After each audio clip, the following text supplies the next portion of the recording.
35 years ago, some fabric and fiber artists in Kelowna formed a guild. They are a group that gets together for many reasons. Of course, they busy their hands, creating amazing and very often practical pieces. Right now I'm knitting toques for the cancer patients at the hospital. Yes, hats for cancer patients. The group also creates quilts for preemies at Kelowna General Hospital, and that project extends further into the community. The ladies of this guild often go into high schools and instruct students, including boys, on the finer arts of quilt making. And those students get to create their own quilts for those tiny little infants while they spend some time healing at the hospital. They were grade 8 boys, never had sewn before, but you would hear them in the background and they'd be arguing over a different color. Two boys wanted the same color, and then you'd hear this other boy saying, well, when my baby grows up and sees my name on the back of the quilt, he'll know that I made it for him. We're trying to organize a little wall. The ladies of this guild chit-chat quite a bit while they sew, crochet, and knit away. That's part of the appeal of a group like this. They share ideas, give suggestions, and very likely brag about grandchildren and great-grandchildren.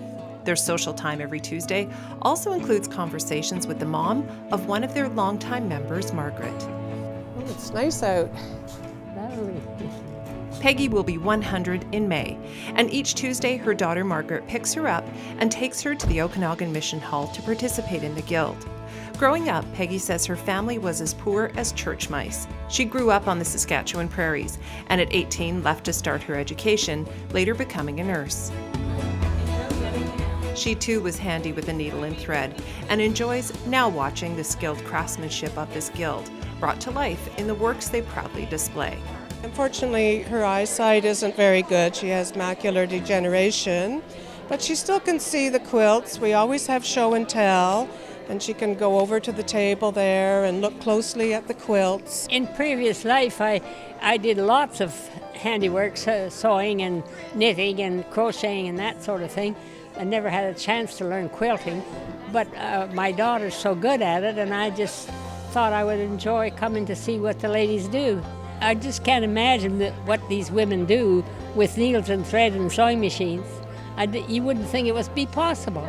This is a quilt that I did. The facility asked for some quilts just to soften the hallway. As part of the outreach of the guild, donated quilts decorate the halls of Peggy's retirement residence, and the pride of what her daughter participates in beams on Peggy's face. They're absolutely beautiful. Yeah. Peggy attributes her long life to some pretty simple things: It's nice out today.